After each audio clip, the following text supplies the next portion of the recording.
জিলহজ মাসে 3টি আমল ছাড়বেন না। সামনে জিলহজ মাস চলে আসতেছে।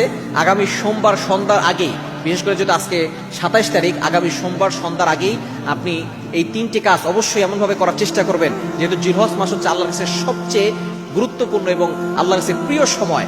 এজন্য আল্লাহ তাআলা এই 10 দিনের কসম করেছেন। জিলহজ মাসের প্রথম 10 দিনে আল্লাহ পাক রব্বুল বলছেন ওয়াল ফাজরি ওয়া লায়ালিন আশ, এই 10 রাতের কসম আল্লাহ তাআলা করেছেন। সুতরাং 1 নম্বর আমল হচ্ছে আপনি সোমবার সন্ধ্যার আগেই চুল নখ সবকিছু কেটে ফেলবেন।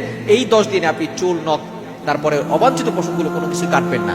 যারা কোরবানি দিবেন তারাও কাটবেন না, যারা কোরবানি দিবেন না তারাও কাটবেন না, কারণ এটা করলে আল্লাহ পাক রব্বুল আলামিন কোরবানি দেওয়ার সওয়াব আপনার আমলনামায় দিয়ে দিবেন, হজের সমান সওয়াব আপনার আমলনামায় দিয়ে দিবেন। 1 নম্বর আমল হচ্ছে এটা। 2 নম্বর আমল হচ্ছে আপনি রোজা রাখবেন। বিশেষ করে 1 থেকে 9 তারিখ পর্যন্ত রোজা রাখবেন।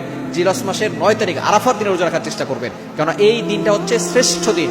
এই দিনে যে রোজা রাখে আল্লাহ পাক রব্বুল আলামিন তার আগের 1 বছর এবং পরের 1 বছরের গুনাহ আল্লাহ তাআলা ক্ষমা করে দেন। সিয়ামু ইয়াউমি আরাফা ইন্নী আহতাসিবু আলাল্লাহ, আল্লাহ পাক রব্বুল আলামিন রাসূলুল্লাহ জানিয়ে দিয়েছেন। রাসূলুল্লাহ বলছেন যে ব্যক্তি আরাফার দিনে রোজা রাখবে, আল্লাহ পাক রব্বুল আলামিনের কাছে তিনি ধারণা করছেন যে তার আগের এবং পরের বছরের গুনাহ আল্লাহ তাআলা ক্ষমা করে দিবেন।